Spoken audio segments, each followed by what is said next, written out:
সকালবেলা উঠে আমি ভাবছি যে কী করব, তাই আমি দাঁড়িয়ে দাঁড়িয়ে ভাবছি ঘোরার মতো। তো যাই হোক, তোমাদের সাথে শেয়ার করব আজকে আমি কী কী করেছি। তো চলো আজকে রান্নাটা তোমাদের সাথে শেয়ার করি। তো আজকে সকাল সকাল নিয়ে এসেছিলো এই যে হেলেঞ্চা শাক, আমরা তো দেশের ভাষায় হেঞ্চা শাক বলি। তো কারা কী ভাষায় জানো একটু জানিও।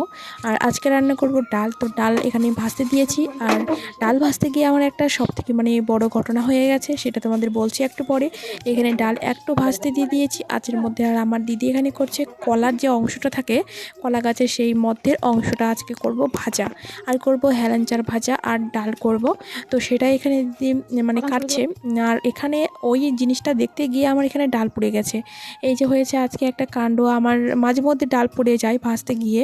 আর ডাল ভাজার পরে যদি রান্না হয় সেটা ভালো টেস্টি হয়। তো কিছু করার নেই, সেই পুড়ে যাওয়া ডালই আজকে আমরা খাবো বা খাওয়াবো আমি সবাইকে। তো সেটা আমি চলে এসেছি ধুতে। এই যে আমাদের কলপাড়ে একটু ধুয়ে নেব ডালগুলোকে। ডালের মধ্যে অনেক পোকা থাকে, আর আমি এটা কিন্তু না ধুয়ে ভেজেছি, আর আমি সবসময় এটাই করি, ভেজে নেওয়ার পরে ধুই। আশা করি সকলে সেটাই করে। তো তারপরে ধুয়ে নিয়ে চলে এসেছি। কালীপুজোর আর বেশি দিন নেই, সেই জন্য মা আমাদের আজকে কাপড় ধুয়ে দিয়েছে, আর অনেকগুলো জামা ধুয়ে দিয়েছে আমার দাদার। আর এখানে মা কিন্তু ঘর মুছতে বসে গেছে, আর ঘর মুছতেছে সকাল থেকে উঠেই। তো বাকি কাজগুলো আমি আর আমার দিদি করেছি। আর আমাদের ছাগলের কোনো কাজ নেই, তার সকালে উঠে ঘাস খাবে, রাত্রেবেলাও ঘাস খাবে, সবসময় ঘাস খেতেই থাকে। আর এখানে আমি ডাল সিদ্ধ করতে দিয়ে দিয়েছি বন্ধুরা। তারপরে আমার দিদিকে দেখতে গেছিলাম যে সে কি রান্না চাপালো কিনা। তো গিয়ে দেখি সে সত্যি সত্যি রান্না চাপিয়েছে। আমি তো ভেবেছিলাম আমি রান্না করব, তো দিদি বলছে আমি আজকে রান্না করি, তাই দিদিকে দিয়েছি রান্না করতে। আর এখানে আমার ডাল সিদ্ধ হয়ে গেছে।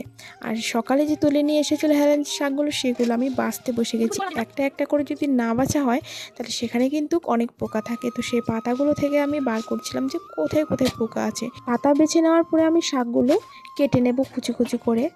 আর এই যে হেলেঞ্চা শাক অনেকে পছন্দ করে, অনেকে পছন্দ করে না, আমার তো বেশ ভালোই লাগে। আর এই হেলেঞ্চা শাক খেলে কিন্তু শরীরের পক্ষে খুবই ভালো। আর এই হেলেঞ্চা শাক কিন্তু এখন জল যদি থাকে, জল জমানো সেই পুকুর পাড়ে কিন্তু অনেক হয়ে থাকে, গ্রামে বেশি করে হয়। তো সেখান থেকে তুলে নিয়ে এসেছিলো আমার মা। আমারও এদিকে শাক কাটা কিন্তু কমপ্লিট হয়ে গেছে। শাক কেটে নেওয়ার পরে আমি ধুয়ে নিয়েছি। তারপরে বসে বসে ভাবছিলাম, তারপরে কী যেন আমি ভুলে যাচ্ছি। তারপরে হঠাৎ করে মনে পড়লো যে আমি তো ডাল সিদ্ধ করতে দিয়েছি, সেই ডালটাকে গিয়ে দেখি তো ডালটা সিদ্ধ হয়েছে কিনা। তো ডাল গিয়ে দেখি ডালের অবস্থা এরকম কালো কালো হয়ে আছে, দেখেই কেমন জানি লাগছিল। তারপরে রান্না করে দেখি যে ভালো হয়েছে। এখানে রান্না করতে গিয়ে ঘেমে দু বোনে আমরা একেবারে একাকার। আর এখানে হয়ে গেছে কলার যে অংশটা, সেইটা রান্না হয়ে গেছে।